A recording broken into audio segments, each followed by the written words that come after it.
तो हमसे रूसन करे जाई करे जावा फाटेला।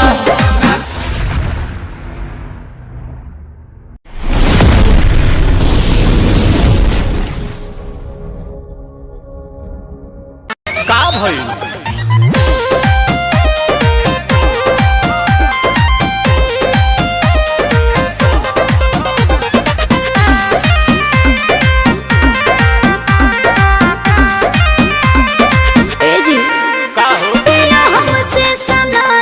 कहे ना सनाई आइल बनी एजुकेशन नहीं अच्छा से चले रिलेशन जब गाड़ी धोले बुआ स्टेशन कह देता नहीं कवन कॉलेजिया में पढ़लू अंग्रेजिया हो अंग्रेजिया छाटेला तो हमसे रूसन करे जाई करे जावा फाटेला।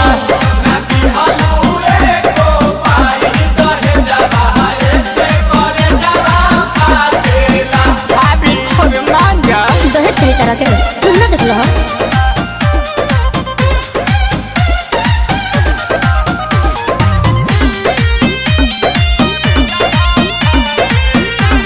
एक बात बताओ हटो ना नाराज काहे होलू छने पछने बियाह जब कइलू अपने पसने मोती मराई रहे अरे जहन पहिले जे जहती तहरा घर नहीं हती आके चूल्ही पर खाना ना बनती राजा जी नहीं चौकी पर बेला नहीं लती राजा जी हम ही मिलल का बहानी से तिहे के धनिया बेरी बेरी डांटेला तो हमसे रूसन करे जाई करे जावा फाटेला।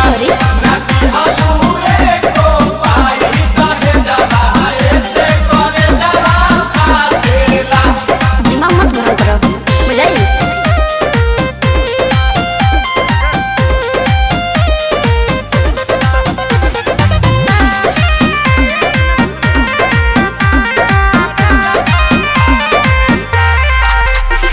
बताहो का खइबू मीठा की खाटा मंगाही पानी पूरी किलो लाता।